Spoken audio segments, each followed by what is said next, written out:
Hey guys, Kelsey Smith here with Smith's Ridge. We have a microdairy in Northwest Arkansas.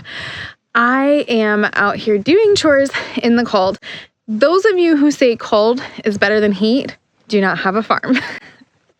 I thought I'd just share with you guys what some of the challenges are. This is not me just complaining, but some of the challenges of farming in the cold. We're farming on a really small scale, but I believe these really do apply to larger operations as well. The first challenge is water.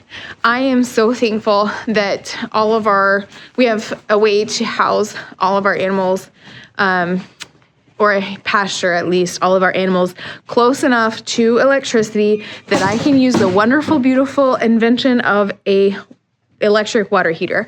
That is life-changing. I really feel for those people who are in more rural settings who have to break ice in a pond or figure out how to keep water thawed enough for their livestock on a larger scale. I'm super thankful that I can plug in an extension cord and heat the water so that it doesn't freeze. You can see how cold it is. My nose is so cold. It has been, let's see, this morning it was about 7 degrees, and then tomorrow morning is going to be about 6. And so it's just cold. The high is not going to get above freezing. This is in Arkansas, it's a really like wet, humid cold. It's not the dry cold that the north gets. It's a little different.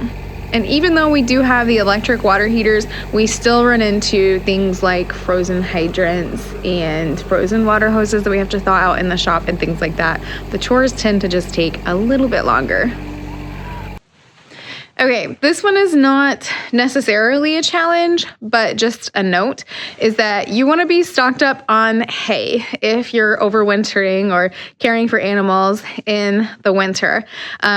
Ruminants will work to digest the hay, and while doing this, it utilizes energy, and this energy turns it into warmth because their body is working to digest the hay. So we feed brome and alfalfa. The brome has this really these thick pieces of hay, and they really have to work to digest it. I think it's really good for the dairy cows. That was recommended to me by a dairyman of many, many years who I was kind of struggling with what to feed. I was really only able to find for a while, what was I feeding? Bermuda and so a few other things. Then I finally found a good source for brome. So anyways, you either want to have a really good hay source or make sure your hay barn is full and stocked up.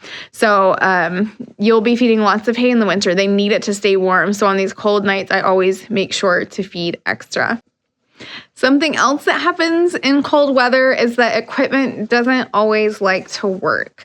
Our pulsator on our milk machine has been getting cold. It's cold-natured, and I've literally one morning had to take it off, put it into our little office space and let it thaw out and then go back to using it. So that's been unfortunate. And it's always when things break. They just tend to break when it's cold outside. So that's always nice. So milking has been a little bit slower because of equipment issues and things like that, but we're making it through. Another thing that I do in the winter is that I tuck the animals in at night. I don't let them under the awning all day because then I'll have to be scooping poop again before bed. So I just like to let them in at night to where they can get in out of the wind.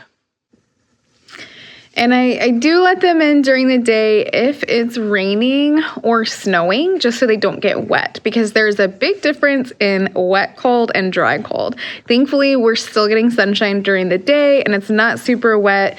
We did have a snow a few weeks ago, but it's drying up. So I think everyone is pretty thankful for the sunshine, especially in the afternoons.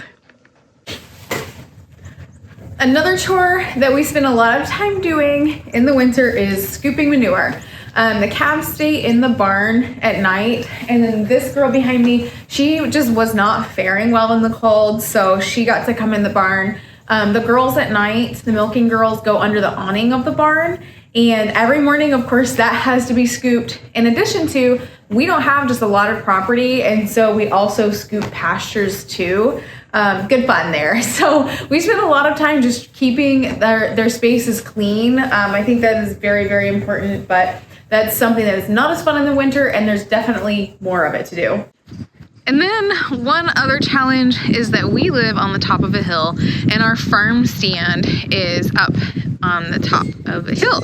And so we actually had to take milk down and stock it in a cooler at the bottom of the hill. In Arkansas, we can only sell raw milk from the farm where it was produced, and so technically it was still on the farm, but it was definitely a pain. But we wanted to make sure that our customers could still get our milk, and also that they were safe. For me, winter is a great time to spend a little bit of extra time in the kitchen.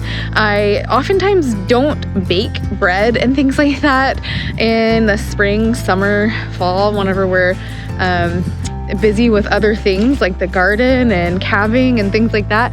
But in winter, I do like to make some bread, some homemade hot chocolate for the boys to enjoy. And I just spend a little more time prepping dough that I might freeze, such as cookie dough and things like that, that I may not want to spend as much time on in the spring when I'm in the garden. And it's also a great time to spend a little more time on school. We really like to be outside whenever it's warm outside. So this allows us to just buckle down, spend a little more longer days on school, do some projects, some hands-on learning projects and things like that, we can benefit from, and really just spend those longer days doing school so we can be a little more relaxed when the weather's nice outside. That is just a little picture of what it's like to take care of livestock in the winter and some of the challenges that come along with it. If you enjoyed this video, be sure to subscribe to our channel, and we'll see you in the next one. Happy farming!